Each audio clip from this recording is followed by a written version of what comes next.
आज ना नवरोबांची फरमाईश, काहीतरी चमचमीत असं रेस्टॉरंट स्टाईल बनव. मग म्हटलं मार्केटमधून भरपूर साऱ्या भाज्या आणल्याच आहे, तर मिक्स व्हेज भाजीच बनवूयात. त्याकरिता सर्वांत अगोदर वाटणाची तयारी केली.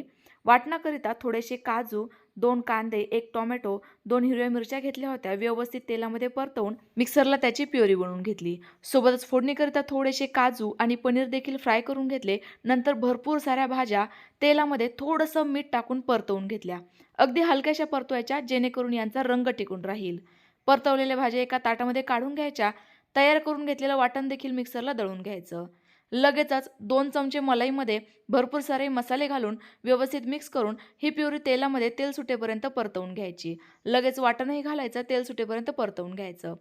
परतवून घेतलेल्या संपूर्ण भाज्या, पनीर, मीठ घालून गरजेनुसार पाणी घालायचं आणि ही भाजी शिजवून घ्यायची.